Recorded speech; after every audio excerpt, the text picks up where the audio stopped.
वह बहुत ही बुद्धिमान और समझदार आदमी था, लेकिन वह गरीब भी था। उसकी रोजी रोटी उसके चाट भंडार की दुकान से आती थी। दुकान के सामने एक पेड़ की छाया थी, जिसके नीचे राजू अपनी चाट की दुकान सजाकर बैठ जाता था। वह कभी भी आलस्य में नहीं पड़ता था, बल्कि उसकी दुकान में बिना रुके लगातार काम करता रहता था। वह गरीब था, लेकिन उसकी मेहनती और उम्दा चाट ने उसे गांव का सर्वश्रेष्ठ बिजनेसमैन बना दिया था। राजू ने दुकान के आसपास की छोटी सी जगह में चाट बनाने का विशेष प्रणाली विकसित की थी। वहाँ वह अपने रहस्यमयी मसालों का उपयोग करके दिन भर चाट बनाता रहता था।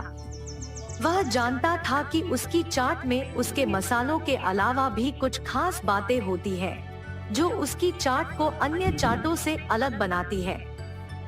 उसकी दुकान के आसपास खड़े गांव के लोग उसकी चाट का स्वाद लेने के लिए कातर होते थे। गांव के लोग उसके चाट की दुकान के लिए जाने वाले थे, क्योंकि उसकी दुकान में वो खासियत थी जो किसी अन्य जगह पर नहीं मिलती थी। राजू की दुकान पर हमेशा भीड़ लगी रहती थी।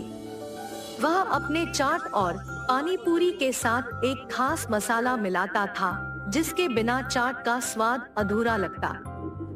उसकी दुकान के सामने की सड़क पर बच्चे, युवा, बुजुर्ग सब खड़े होते थे। उसकी दुकान की ओर देखते ही मुंह में पानी आने लगता था। राजू की विशेषता थी उसके रहस्यमयी मसालों में। उसने अपनी दुकान की चाटों को वो खासियत देने के लिए उन मसालों को तैयार किया था, जिनकी बात सुनकर तो किसी भी चाट के शौकीन की जीभ चिढ़ जाती। गांव के लोग राजू की दुकान के खास खाने के प्रति प्रेम में डूबे रहते थे। रोज वे उसकी दुकान पर आते और उसकी चाट का आनंद उठाते थे। उनकी चाट देखकर कोई भी अपनी जीभ बचाने का प्रयास नहीं कर पाता था। उसके खास मसाले और सांभर सॉस के साथ मिलकर उसकी चाट को खाने का मजा और भी दोगुना हो जाता था। एक दिन राजू ने एक नया आविष्कार किया। वह अपनी दुकान पर दही वड़ा की जगह पर पेप्सी वड़ा पेश करने लगा। पेप्सी की मिठास और चटपटाहट ने उसे यह विचार दिलाया कि क्यों न इसे दही वड़े की जगह पर प्रयोग किया जाए। राजू ने पेप्सी वड़े को तैयार किया और उसे अपनी दुकान पर बेचने लगा। इस नए आविष्कार के बारे में सुनकर कुछ लोग उसके साथ मजाक करने लगे, जबकि कुछ लोगों को यह नई और अलग स्वाद का अनुभव करने में मजा आया। राजू ने सोचा, विचार करने में कोई हानि नहीं है। उसने पेप्सी वड़े के साथ उसके खास मसाले मिलाए और यह नया व्यावसायिक प्रस्ताव अपने गांव के लोगों को प्रस्तुत किया। उन्होंने इसे पेप्सी चाट के नाम से पुनर्जीवित किया।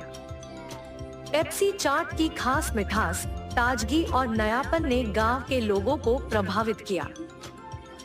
शुरुआत में जिधर कुछ लोग उसके साथ मजाक करते थे, उतने ही लोग उसकी नवाचार को स्वीकार करने लगे।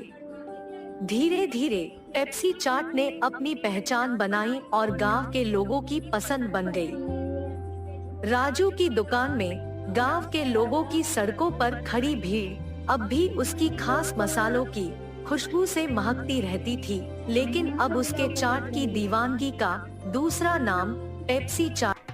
तुम्हारे हाथ का ये बड़ा पाव सच में बहुत स्वादिष्ट है। और इतने में उनके घर सुरेश के रिश्तेदार आते हैं। अरे सही समय पे आए हैं। मेरी बीवी अभी अभी गर्मा गर्म बड़ा पाव बना रही है, बहुत स्वादिष्ट है। कीर्तना, जरा मेरे रिश्तेदारों के लिए भी वड़ा पाव बना के ले आना। जी अभी लाई। ये कह के गर्मा गर्म वड़ा पाव बना के वहां लाती है और उनके रिश्तेदारों को परोसती है। उनके रिश्तेदार उसे खाने के बाद कहते हैं, सुरेश, तुमने ठीक कहा, हम वाकई ही सही समय में आए हैं। वरना इतने स्वादिष्ट वड़ा पाव हम नहीं खा पाते। मेरी बीवी जब भी वड़ा पाव बनाती है ऐसे ही एकदम स्वादिष्ट वाले ही बनाती है, इसीलिए जितने भी बार बनाती है मैं उन्हें उतने ही प्यार से खाता हूँ। हाँ, बात तो सही है, इतने स्वादिष्ट वड़ा पाव तो कोई आसानी से नहीं बना सकता। अगर तुम्हारी बीवी ने दुकान लगाया तो लोग खरीद के खाएंगे इन्हें। हाँ नरेश, अगर मैं इतना स्वादिष्ट वड़ा पाव बनाती तो पक्का दुकान लगा देती। अगर मैं अपनी बीवी के साथ एक वड़ा पाव का दुकान शुरू करूँगा तो सभी वही आके खाएंगे और उन्हीं स्वादिष्ट वड़ा पाव के बारे में सारा गांव बात करेगा। ये एक अच्छा सोच है। ऐसे ही उसके रिश्तेदारों के जाने के बाद भी उसी विचार के बारे में सोचते रहता है। तब कीर्तना को नजर आता है कि उसके पति किसी सोच में पड़े हैं। उनके पास जाकर कहती है, क्या हुआ जी, किस चीज के बारे में इतना सोच रहे हैं आप?